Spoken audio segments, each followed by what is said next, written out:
Општина Прилеп прави своји заложби од порано, а и сега во континуитет, да ова наша заедница сака комплетно да ја вклучи во целокупната структура на општественото живење во нашиот град и воопшто во државата.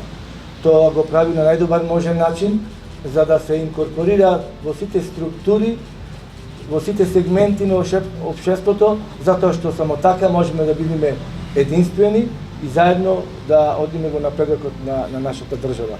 Исто така, општината и ние како заедница максимално водиме грижа за социоекономскиот аспект на оваа категорија на граѓани и секогаш ќе бидеме со нив и за нив. Понатаму сакам да кажам дека културното наследство што го има и традицијата обавезно секогаш мора да се почитува и таа традиција да се негува и понатаму.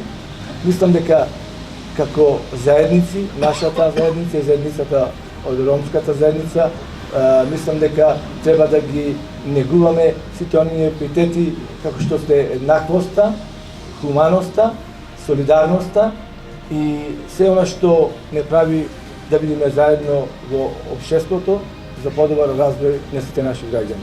Денес го обележуваме 8 април, меѓународниот ден на ромите, вклучувајќи се денеска и општината, заедно и градоначалникот Илија Јовановски и Советот на општина Прилеп.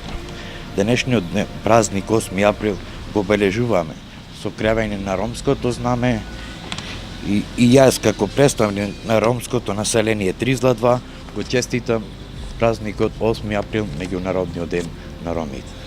На денешен ден во 1971 година се донесоа многу битни одлуки кои што до денес влијаат кон развој и интеграција на ромската заедница. Меѓутоа, ние како заедница не треба само да се препознаваме на 8 април. Општината и Советот се надам, како и до сега, така и година, ќе вложува максимални напори се со цел подобрување на квалитетот на живот на нашата заедница. 8 април мораме да го обележиме, не можеме да го обележиме само со славење со музика и ред други активности. 8 април мора да покажеме дека ние ромите сме за еманципација, за интеграција и дека ние ромите знаеме и умееме како во иднина да креираме и да учествуваме во креирањето на политики кои што директно ќе влијат кон интеграција и социјализација на целокупната ромска заедница.